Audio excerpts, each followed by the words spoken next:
my name is Kathy Brammer, and I'm going to be reading Book 7 of the Iliad, Hector and Ajax. After glorious Hector had talked with Paris, he and his brother hurried through the gates, both of them with hearts on fire to fight in battle. Just as some god sends a breeze to sailors in distress when they work themselves too hard rowing out at sea, bodies broken with fatigue at their polished oars, that's how these two looked to the long-suffering Trojans. Paris then killed Menestheus, King Areithos' son. He lived in Arne, born from Areithos, a mace fighter, and ox-eyed Philomedusa. Hector hit Ionius with his sharp spear in the neck, just under his bronze helmet rim. His legs collapsed. Glaucus, son of Hippolochus, leader of Lycians, amid the battle din struck Iphinus, son of Dexius, in the shoulder, just as he was jumping in behind fast horses. He fell out of his chariot, down on the ground. Then his limbs went limp and lifeless. When goddess Athena with her glittering eyes saw Argives being slaughtered in the battle frenzy, she rushed down from Olympus heights to sacred Ilion. Apollo, keeping watch from Pergamus, came to confront her. He wanted victory for Trojans. The two met one another by the oak tree. Lord Apollo, son of Zeus, addressed Athena first. Daughter of great-hearted Zeus, why has your spirit pushed you so eagerly down from Olympus? You want to change the tide of battle, giving victory to the Danaans. You don't pity Trojans as they're butchered, but it would be much better if you follow what I say. Let's put an end to battle and the killing for today. They'll fight again later on, until they reach their goal in Troy, since the demolition of that city is what you goddesses desire in your hearts. Bright-eyed Athena then said to Apollo, God who works from far away, I agree. That's what I myself intended, coming from Olympus down to mingle here with Trojans and Achaeans. How will you get these troops to end this present battle? Lord Apollo, son of Zeus, answered Athena, let's rouse the powerful fighting spirit of horse-taming Hector, so he challenges one of the Danaans to fight him alone in a grim single combat, one-on-one. Bronze-armed Achaeans in admiration may incite someone to fight Lord Hector. Apollo spoke, and bright-eyed Athena then agreed. Helenus, Priam's much-loved son, in his heart well understood the scheme the gods had planned. So he went to Hector, stood by him, and said, Hector, son of Priam, wise as Zeus, why not be persuaded by what I suggest, since I am your brother? Let other Trojans and Achaeans sit. You should challenge the best of the Achaeans to fight you, a personal, single combat, a grim fight. I've heard the voices of eternal gods. Now is not your fated time to die. Helenus spoke. Hector was elated with the plan. He went into the middle of the Trojan ranks, gripping the center of his spear, and pushed men back. The men sat down. Agamemnon, on his side, got well-armed Achaeans to stop fighting too. Athena, with Apollo of the silver bow, perched in the lofty oak tree sacred to Zeus, who bears the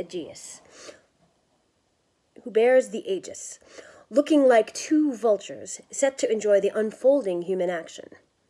Ranks of men were closely packed, bristling with shields, with spears and helmets. As west wind, when it starts to blow, ruffles the sea, and waters under it grow black. That's what ranks of Trojans and Achaeans look like out there on the plain. Hector then addressed both armies. Listen to me, you Trojans, you well-armed Achaeans, so I may speak what my heart prompts. High-ruling son of Kronos has quashed our pact, intending to bring both of us bad things until you capture well-built Troy, or else are conquered beside your seaworthy ships. Achaea's finest men are here among you. Let the one whose heart now drives him to fight with me step out as champion, your representative against Lord Hector. That's what I propose. Let Zeus be my witness. If your man kills me with his sharpened bronze, let him strip my armor, take it away off to your hollow ships. But give my body back to my house, so Trojans and their wives may give me ritual burning once I'm dead. If I kill your champion, if Apollo grants me that triumph, I'll strip his armor, Take it to sacred Ilion and hang it in the temple of Apollo, the far shooter. I'll give up the body to be taken back to well-decked ships so long-haired Achaeans can bury him and build his funeral mound on the banks of the broad Hellespont. Then people born in years to come, who sail their ships with many oars on the wine-dark sea, will say, "This is the funeral mound of some man who died long ago, the best of warriors, killed by glorious Hector." That's what they'll say, and then my glory will never fade away. Hector finished. The Achaeans all grew silent, ashamed to duck the challenge, afraid to answer it. At last, Menelaus, sick at heart, stood up to speak, reproaching them with bitter words of shame. "Alas, you boasters! You're Achaean women, not men. This shame will mean total disgrace unless some Danaan now stands up to Hector. All of you sitting here without heart, disgraced like this. May all of you disintegrate to earth and water. I'll personally take up arms myself. I'll fight Hector. The rope that's tied to victory comes from heaven above, from the hands of the immortal gods." This said, Menelaus pulled his fine armor on, and then, Menelaus, they would have seen you die at Hector's hands. He was by far the stronger man, if wide-ruling Agamemnon, son of Atreus, king of the Achaeans, had not hurried up, grabbed you by your right hand, and said these words, "Lord Menelaus, have you lost your mind? There's no need for you to act so foolishly. Be patient, even though you're disappointed. Don't volunteer from mere love of battle to fight someone better than yourself. For Hector, son of Priam, is a man whom other men avoid. Even Achilles, a far better man than you, was hesitant to meet Hector in fights where men win fame. So go now, sit down with your companions. Achaeans will send out another man as champion against Hector. Though he's fearless, with boundless appetite for battle, I think he'll be content to take a rest if he survives this combat, this grim fight." Agamemnon's prudent speech changed his brother's mind. Menelaus was convinced, and his attendants gladly pulled the armor off his shoulders. Then Nestor, standing up before the Argives, said, "Alas, what great sorrow for Achaea! Old horseman Peleus would cry with grief, noble counselor of the Myrmidons. When I was in his house, he loved to talk with me, asking questions about men's families, the ancestry of all Achaeans. If he knew these warriors were all afraid of Hector, he'd keep lifting up his dear hands in prayer to the immortal gods that his spirit leave his body and go down to Hades' home. By Father Zeus, Athena, and Apollo, would I were as young as when the Pylian and Arcadian spearmen gathered to fight by the walls of Phaia, besides the banks of the fast-flowing river Celadon." Euthalion then stepped forward as their champion, a godlike soldier, wearing on his shoulders the armor of King Areithous. That noble Areithous, whom men and well-dressed women gave the name of Mace Man, because he fought not with long spear or bow, but with an iron mace. With that, he smashed down ranks of warriors. Lycurgus killed him, but not in a fair fight, but by a trick, in a narrow place where that iron mace could not protect him from destruction. Lycurgus anticipated Areithous' blow and struck him first, a spear thrust in the belly. He fell down, dropping to the ground upon his back. Lycurgus then stripped off the armor which brazen Ares had given Areithous. Lycurgus himself wore it in later fights, and then, when he'd grown old in his own home, he gave the armor to Euthalion, his loyal attendant, who wore it as his own. That's the armor he had on at that time, when he challenged all our finest men. They held back, afraid, not daring to accept. But my spirit, full of fighting confidence, incited me to take him on in battle. By birth, I was the youngest of them all. I fought him, and Athena gave me glory. I killed their biggest and most powerful man, left his huge body sprawling on the ground. Would I were that young now, my strength as firm. Hector of the shining helmet would soon have a man to fight. But now, you warriors here, although the finest of Achaean men, aren't keen at all to face up to Hector? Old man Nestor shamed them. 9 men in all stood up. First to rise, well before the rest, was Agamemnon, king of men. Strong Diomedes, son of Tydeus, jumped up after him. Next came the 2 Ajaxes, men clothed in an impetuous ferocity.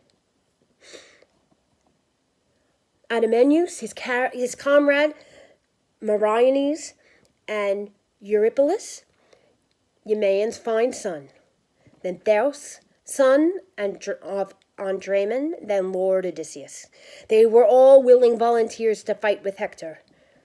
Geranian horseman Nestor spoke out once again. To choose, you must cast lots. Shake them well. The chosen man will greatly benefit well-armed Achaeans and his own heart too, if he comes away from this grim fight, this dangerous combat. Nestor spoke. The 9 men marked their lots and threw them in Agamemnon's helmet. Troops held up their hands, praying to the gods, saying as they gazed up at wide heaven, Father Zeus, let the choice fall on Ajax, or Tydeus' son, or on Mycenae's king, rich in gold. Geranian horseman Nestor shook the helmet. From it fell out the very lot men were hoping for, the one for Ajax. A herald carried round the lot, showing it all to the best Achaeans in the throng, moving from left to right. But no one took it. Each man declined. But when, in passing through the crowd, the herald came to the one who'd scratched his mark upon the lot and thrown it in the helmet, noble Ajax held out his hand. Approaching Ajax, the herald dropped the token in his palm. Ajax looked at the mark and saw that it was his. His heart was happy. Throwing the lot down on the ground beside his feet, he said, Friends, this marker here belongs to me, and I am happy in my heart, for I think I'll overcome Lord Hector. But come, while I put on my battle armor, you should pray to Lord Zeus, son of Cronos, but silently, so Trojans don't find out to do it aloud, since we fear no one. No man is going to force me to move off through his power or will, if I don't consent, or through his fighting skill. For I was born and raised in Salamis, so I'm no novice. Ajax spoke. Men prayed to Lord Zeus, son of Cronos. Gazing up to heaven, they uttered words like these, Father Zeus, ruling from Mount Ida, most glorious one, most powerful, grant Ajax victory, the winner's triumph. But if you love Hector and look out for him, grant them both equal strength, equal glory. So men prayed. Ajax armed himself in glittering bronze. When all his armor was in place around his body, he moved forward like some gigantic Ares when he sets off to battle among warriors whom Zeus, son of Cronos, has stirred up for war, to fight with that war frenzy which consumes men's hearts. That's how huge Ajax, bulwark of Achaeans, came up then, a grim smile on his face, moving his feet with giant strides. He clutched a long, shadowed spear. When Argives looked at him, they felt great joy, while the limbs of all the Trojans shook with fear. Even in Hector's chest, the heart beat rapidly. But there was nothing he could do to pull back now, retreat into the ranks, for he had made the challenge, made it eagerly. Ajax approached, bearing his shield. It was like a tower made of bronze with 7 layers, each one of oxhide, a weapon made by Tychius, the best of leather workers, who lived in Hyle. He'd made the glittering shield for Ajax from the hides of 7 well-fed bulls. On top of these, he'd set an 8th layer made of bronze. Telamonian Ajax carried this shield in front of him.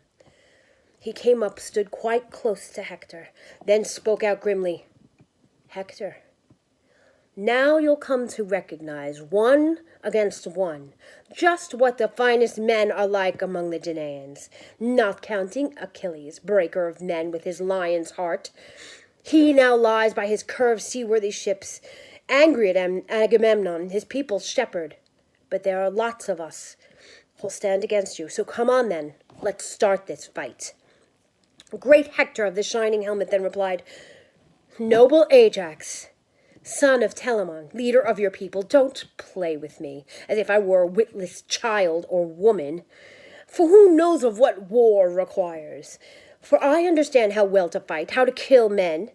I know how to shift my tanned leather shield to right or left, to me a crucial skill in fighting battles.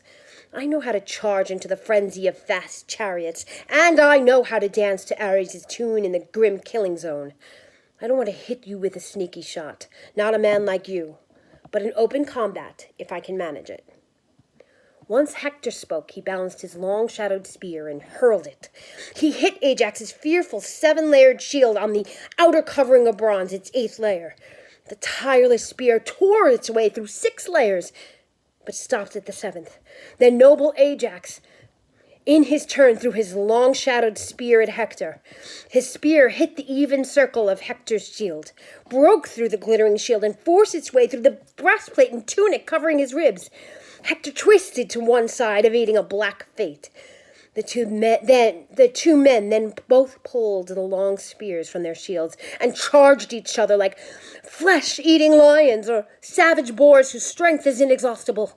With his spear, Hector struck the center of Ajax's shield, but the bronze did not break through. Its point bent aside. Then Ajax charged ahead and speared Hector's shield, breaking through clean and striking Hector as he lunged. Its motion slashed at Hector's neck. Dark blood seeped out, but Hector of the shining helmet did not stop the fight. He stepped back, picked up in his powerful hand a rock laying there on the plain, a huge, black, jagged stone. With this, he hit Ajax's 7-layered shield on its central boss, making the bronze ring out.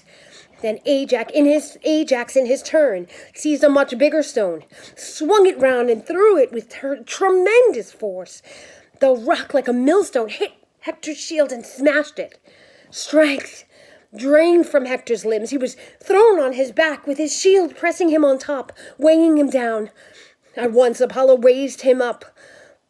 Now they would have fought hand to hand with swords, if heralds, those messengers of gods and men, had not stepped in. One from Trojans, one from bronze-clad Achaeans, 2 trusted men, Talthybius and Idaeus. They held out their staffs, symbols of their herald's office between the two. Then Herald Idaeus, a wise and prudent man, spoke out. You dear lads, fight no more. End this combat. Cloud gatherer Zeus cares for you both. You're both fine fighters, we all know that, but night already is approaching, and it is good to be persuaded by the night.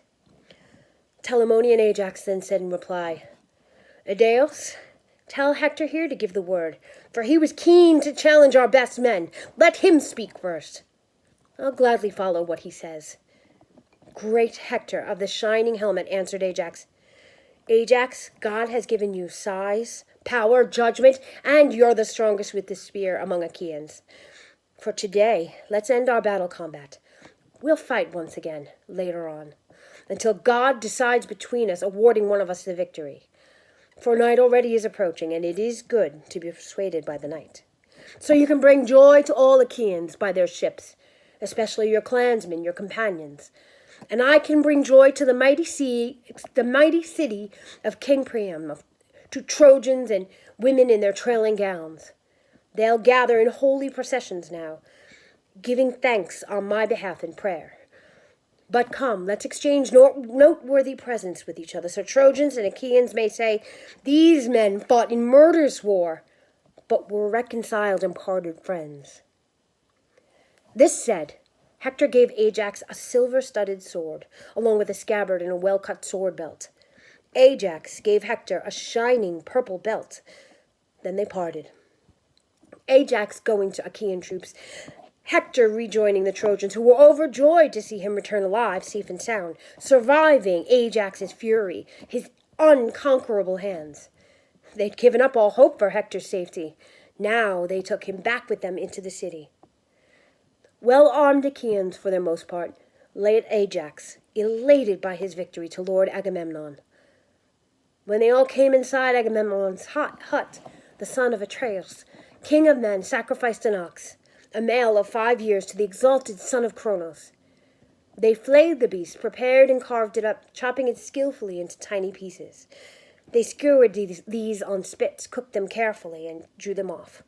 This done, they prepared a meal and ate. No one went unsatisfied. All feasted equally. Wide-ruling Agamemnon, heroic son of Atreus, acknowledged Ajax with the whole back cut of meat. When everyone had had his fill of food and drink, old Nestor spoke up first, outlining for them a plan he had.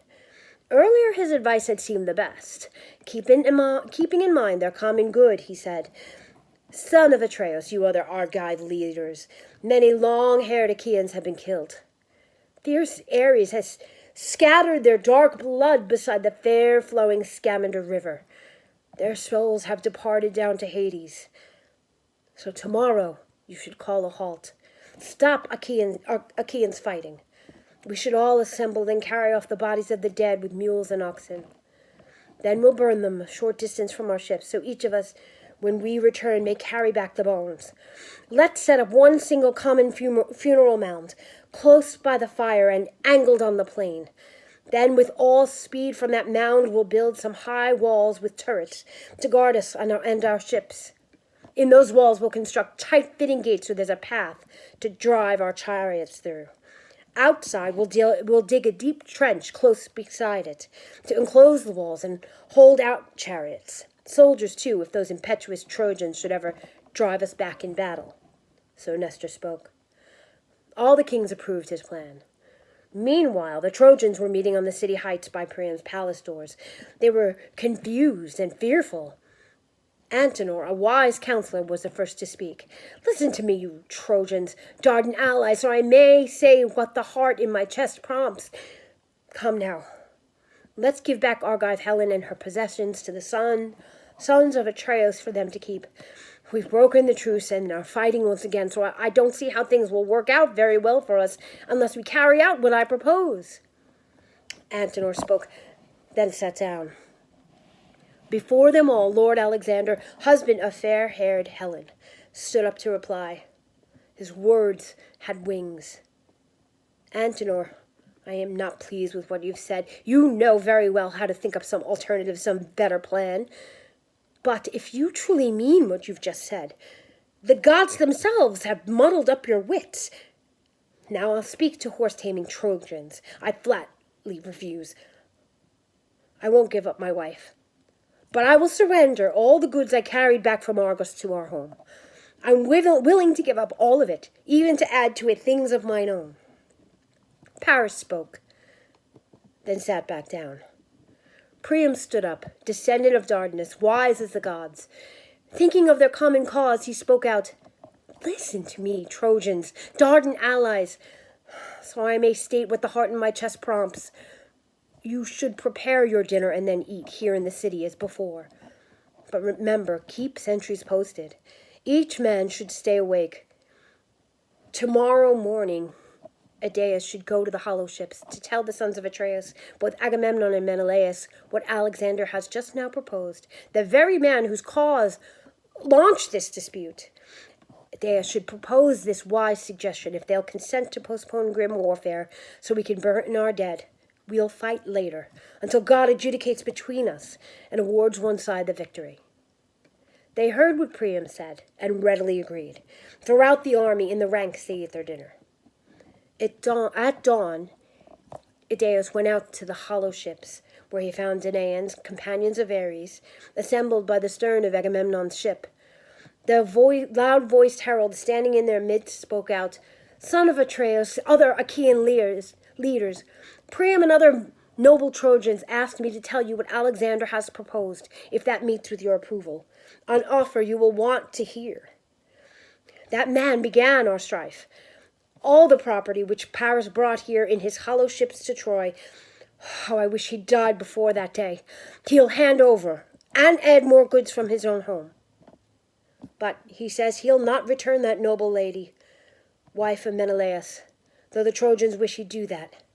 There's more. My orders tell me to speak to you, to see if you are willing to put a stop to the harsh clash of war until such time as we have burned our dead.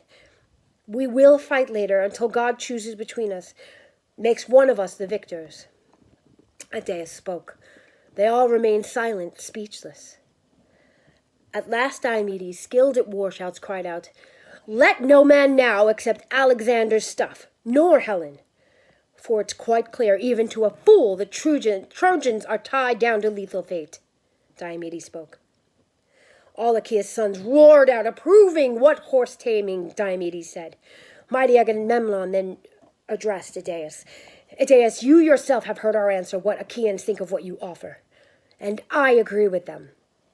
But I don't object to burning corpses, for when men die, one should not deny the bodies of the dead a swift propitiation in the flames. So let Zeus, Hera's loud thundering husband, stand as witness here to our pledged word. Saying this, Agamemnon held up his scepter, invoking all the gods. Idaeus then returned, going back to sacred Ilion. There the Trojans and Dardanians were seated in a meeting, a general assembly awaiting his return. He came, stood in their midst, and delivered his report. Then they quickly organized 2 working parties, some to gather bodies, other to get firewood. Argives also moved swiftly from their well-decked ships. Some hurried to bring in the dead, others to find wood. Just as the sun began to shine down on the fields rising from the gently flowing ocean depths, climbing in the sky, the 2 groups met each other. At that point, it was hard to recognize each dead man. They washed blood off with water and piled them onto carts, shedding hot tears. Great Priam did not permit his Trojans to lament, so they heaped the corpses on the pyre in silence, hearts full of anguish. Once they'd burned the bodies, they went back to sacred Troy. Opposite them, in the same way, well-armed Achaeans heaped their dead up on a pyre, sick at heart, burned them, and then returned back to their hollow ships. Next day, just before dawn, still at night and half light, a chosen group of Achaeans was awake around the pyre. Beside it, on an angle, they made a common grave, back from the plain. From that mount they built a wall with high towers to defend them and their ships. Inside the rampart they set close-fitting gates to make a passage so chariots could pass through. Outside the wall they dug a big ditch, wide and deep, close to the rampart, setting stakes down in the trench. As long-haired Achaeans worked, God sitting beside Zeus, Lord of Lightning, gazed down on the huge construction, the project undertaken by bronze-armed Achaeans. Earth-shaker Poseidon was the first to speak. Father Zeus, will any mortal man on boundless earth after this event inform gods of his plans, of his intentions? Don't you see that long-haired Achaeans have built a new wall to protect their ships, dug a ditch around it, and yet have made no splendid sacrifice to us, the gods? The fame of this wall will reach everywhere, as far as light of dawn. People will forget that wall which Phoebus Apollo and myself worked hard to build for heroic Laomedon. Cloud-gatherer Zeus, quite irked, answered Poseidon.